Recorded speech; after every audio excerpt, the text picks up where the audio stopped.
여러분 반갑습니다. 여러분의 멘탈 전도사 천마쌤입니다.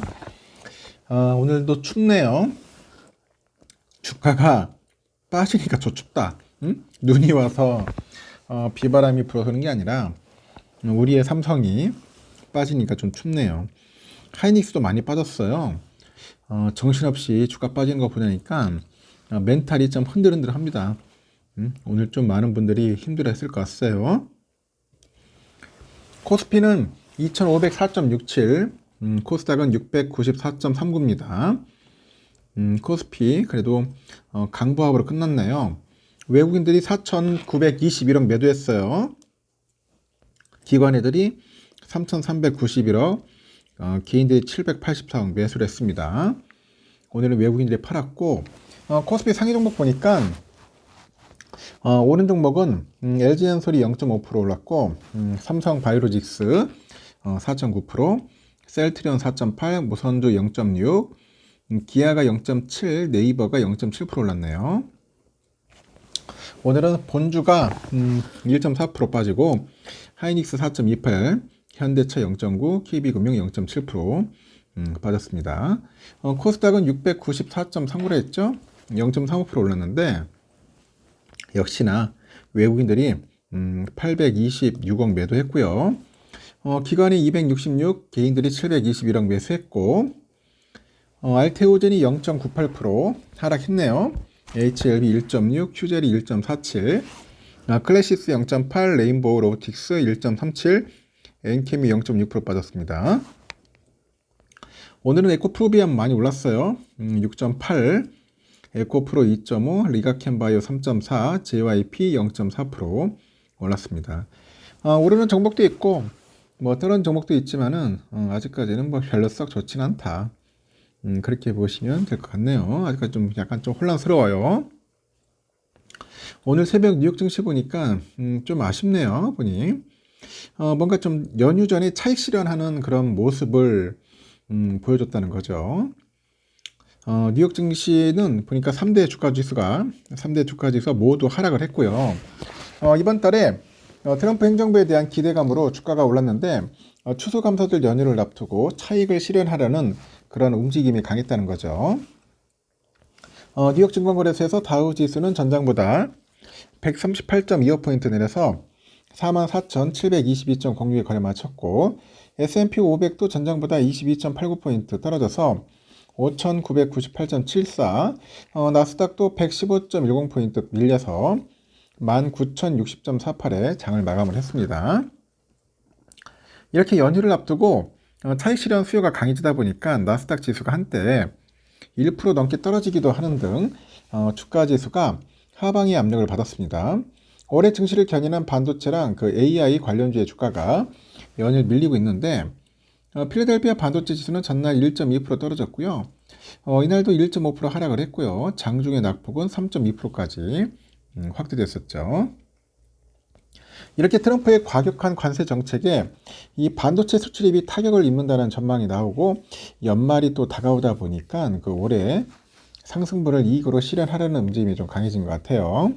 엔비디아, TSMC, AMD, 인텔 1% 넘게 떨어졌네요.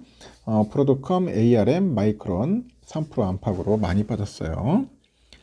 주요 경제 지표가 쏟아졌지만 증시 흐름에는 크게 영향을 미치지 않은 것 같은데 전반적으로 시장의 예상치에 부합해서 연방준비제도 FED의 그 금리 인하 경로를 방해하지 않는 수준이었습니다.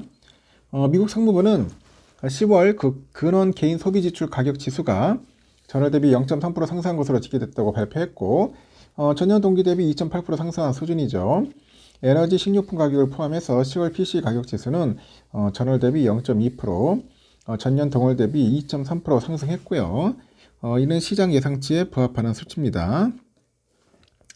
이 같은 소식에 12월 그 25bp 금리 인하 기대가 높아졌는데 시카고 상품거래소 패드워치 툴에 보니까 연방기금 금리 선물 시장에서 12월에 25bp 금리 인하 확률은 66.5%로 반영이 됐고 전날 마감에 그 무렵보다도 7% 정도 상승한 수치죠. 미국 컴퓨터 제조업체죠.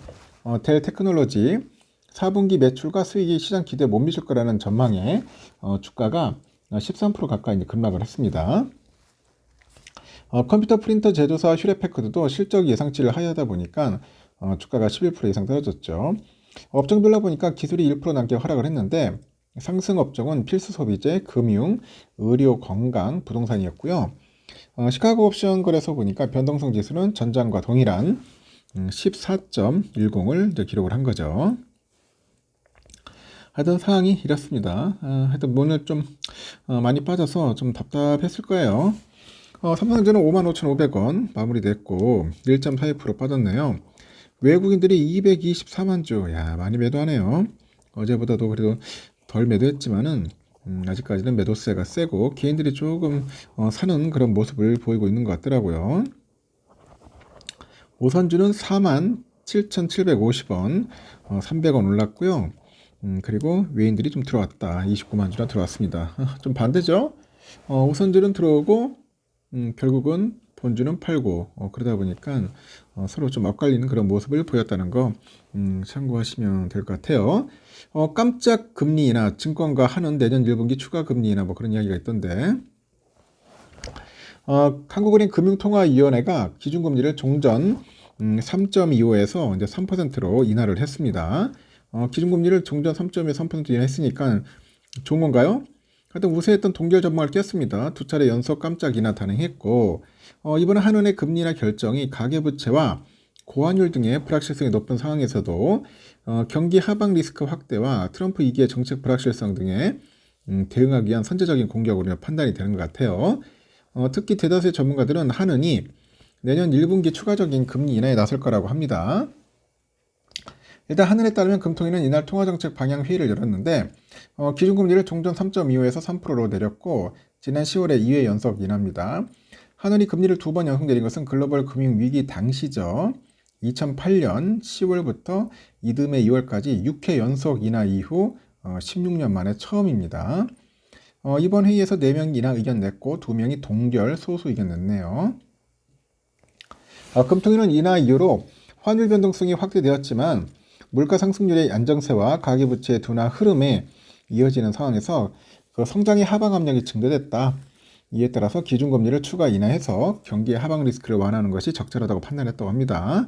한은은 금리 결정의 주요 지표로 활용되는 소비자 물가에 대해서 안정세를 지속하고 있다고 평가했고 금통위는 올해와 내년 소비자 물가 상승률은 각각 2.3, 1.9%로 지난 전망치를 하향 조정을 했네요.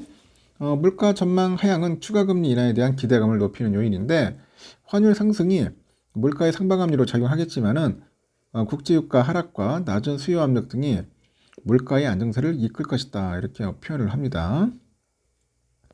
반면에 한은은 수출 분야에서 반도체 등 주력 업종에서 그 경쟁 심화되겠죠. 트럼프 미국 대통령의 당선자의 이 보호무역주의가 강화된다고 우려하는 것 같아요. 그래서 한은은 경제 전망을 통해서 내년 성장률 전망치로 1.9%, 25년 성장 전망치로 1.8%를 예상을 해가지고 저성장을 예고한 상태입니다. 참고하시면 되겠습니다. 하여튼 오늘 성적도 좀 아쉽긴 하지만 여러분들 참고하십시오. 오늘 하이닉스는 좀 많이 빠졌어요. 4.28%. 여기까지 하겠습니다, 여러분. 다음 시간에 봬요.